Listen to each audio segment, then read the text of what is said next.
Pantuan Bosar Ompu Pulau Batu atau lebih dikenal dengan nama Sisingamangaraja XII didapuk menjadi raja pada 1867 menggantikan ayahnya yang meninggal akibat penyakit kolera. Pada masa pemerintahannya, pemerintah Hindia Belanda mulai memasuki daerah Tapanuli. Hal tersebut langsung direspons oleh Sisingamangaraja XII dengan mengumpulkan raja-raja sekitar Tapanuli. Selain itu, para panglima dari daerah Humbang, Toba, Samosir, dan Pakpak juga diajaknya bersatu guna melawan penjajah. Belanda beberapa kali melobi Sisingamangaraja XII agar diperkenankan masuk ke wilayah Tapanuli. Namun hasilnya nihil. Sisingamangaraja XII mengetahui tujuan Belanda dan menciptakan situasi tak nyaman bagi Belanda. Pada tanggal 19 Februari tahun 1878, bentrok terjadi antara dua belah pihak. Pasukan Sisingamangaraja XII beserta rakyat Tapanuli menyerbu pos pasukan Belanda di Bahal Batu, dekat Tarutung. Pertempuran tersebut menewaskan banyak penduduk. Pasukan Sisingamangaraja terdesak dan mundur ke Desa Butar. Pihak Belanda tidak tinggal diam. Setelah meraih kemenangan di Bahal Batu, Belanda terus melakukan pengejaran. Pasukan Tapanuli terpaksa mundur semakin jauh ke Lobu Siregar, kemudian Tangga Batu, hingga Balige. Di desa terakhir ini Sisingamangaraja kembali menyusun kekuatan. Balige dijadikan basis pasukan.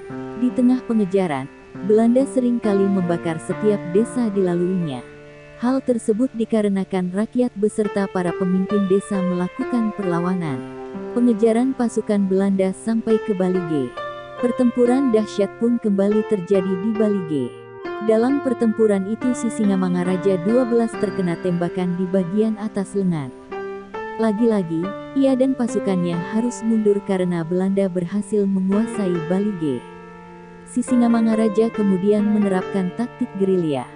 Ia berpindah dari Balige ke Bakara, kemudian ke Huta Paung di Dolok Sanggol, lalu ke Lintong. Kadangkala, ia kembali lagi ke Bakara atau ke Lintong. Gerilya pasukan Sisingamangaraja menyulitkan pihak Belanda. Hingga pada 1989 Belanda mengetahui pasukan Sisingamangaraja XII menyingkir ke Lintong untuk kali kedua. Informasi tersebut tidak disia-siakan. Belanda pun melancarkan serangan dadakan dengan alat modern. Mendapat serangan tersebut, pasukan Sisingamangaraja kembali harus menyingkir. Mereka lalu bertahan di Dairi. Setelah bentrok di Lintong, hampir selama 21 tahun tidak ada serangan terbuka terhadap pasukan Belanda. Namun, di kurun waktu itu, Sisingamangaraja berusaha menjalin persekutuan dengan melakukan kunjungan ke berbagai daerah, hingga sampai ke Aceh. Ia juga menyambangi raja-raja kampung, huta, di Tapanuli. Hal tersebut dilakukan supaya para raja tetap memiliki semangat melawan Belanda. Akibatnya, perlawanan oleh raja-raja tersebut terhadap Belanda pun kerap terjadi. Pihak Belanda meyakini bahwa perlawanan yang dilakukan oleh raja-raja kampung tersebut karena pengaruh Sisingamangaraja XII. Pihak penjajah Belanda kemudian berupaya melakukan diplomasi dengan menawarkan penobatan Sisingamangaraja sebagai Sultan Batak. Tawaran tersebut ditolak. Pemerintah Hindia Belanda menjadi kesal lalu mengeluarkan perintah untuk menangkap mati atau hidup Sisingamangaraja XII.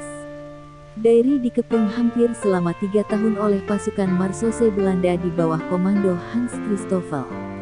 Pada tanggal 17 Juni tahun 1907, Belanda melakukan serangan yang menewaskan Sisingamangaraja XII. Pusaka Sisingamangaraja yaitu keris gaya dompak, disita Belanda dan dibawa ke Batavia.